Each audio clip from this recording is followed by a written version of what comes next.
I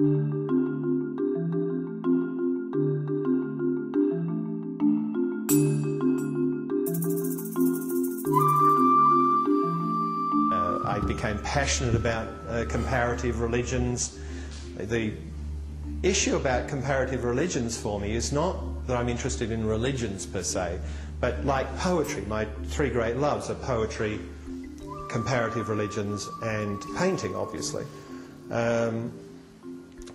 That comparative religions, it's the essence of religious expression that I'm interested in, not religions. I'm interested in the aspiration of human beings to try to attach language, or through language, work to their highest understanding of who they are, what we're here for, why we're here, what we can do, how we can interrelate, how we can relate to our generations before and generations after. They're the issues that are interesting to me, and that's what I see in poetry, and that's what I see in religious expression. So they're the things I'm passionately interested in, and they're really the things that have infused me all my life. A lot of people have said to me over the years that the range of my work goes from extreme light to extreme dark, and I don't see that as I see that just simply as both sides of the coin. Without light there is no dark, and without dark there is no light. Without these kinds of full levels and extensions of the spectrum, you don't have a full resonance in either end. So for me, over the years, I've become more and more involved in trying to express what it is to be human, what it is to experience life, trying to get through as human beings. And on that note, I had an exhibition with a major painting in it in 1988, I think. And it was an exhibition that involved these three paintings and another larger painting called For the Drowned and the Saved. It was a very dark exhibition. It was dealing with, obviously, a period of the titles and the paintings related to the Holocaust. And the paintings were dealing with that dark aspect of the human psyche, that dark aspect of the human spirit. And the paintings were challenging and are challenging. This one, Black Menorah, this one, Black Tefillin. The tefillin is the phylacteries that the religious Jews use for prayer, with the leather straps and the little boxes.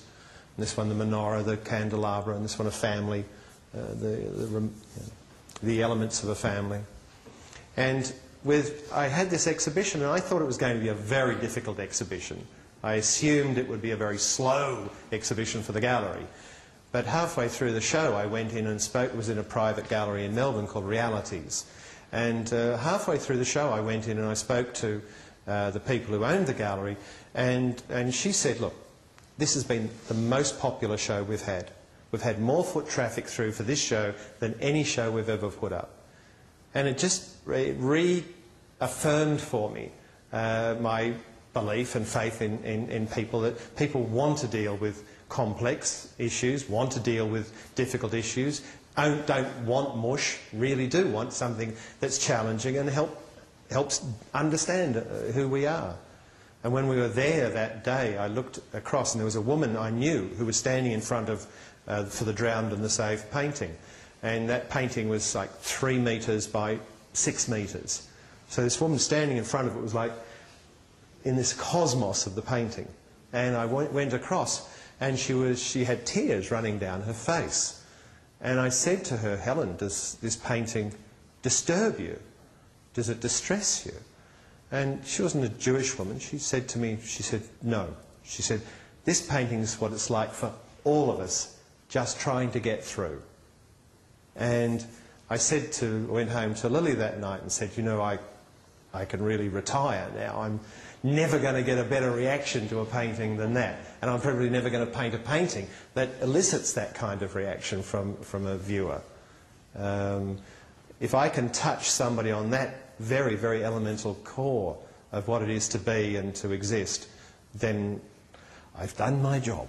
I can go home now. you know.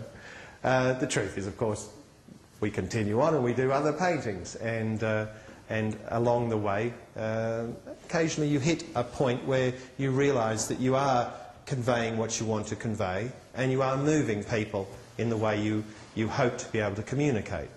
There was a painting I had recently in New York, a visitor to my loft, a wonderful, wonderful woman in her 80s, a legendary figure in the art world, has been there for 50 years making collections and curating exhibitions.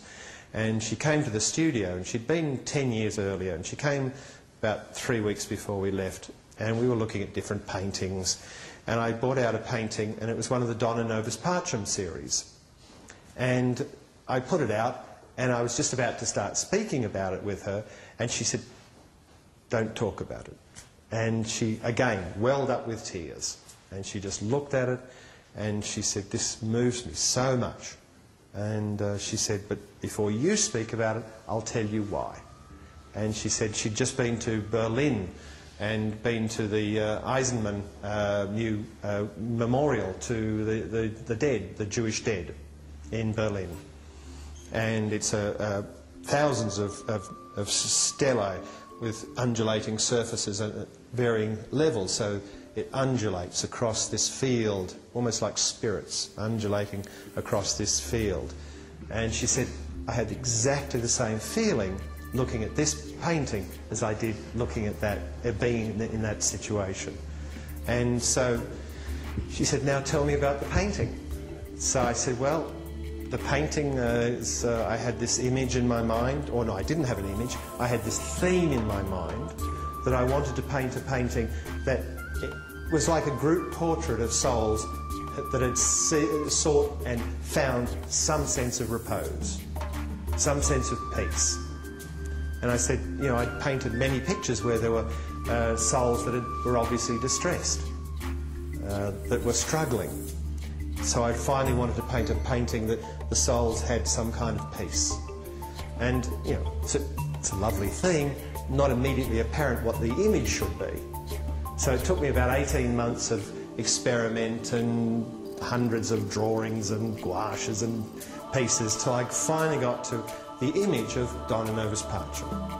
And I felt I had the souls at peace.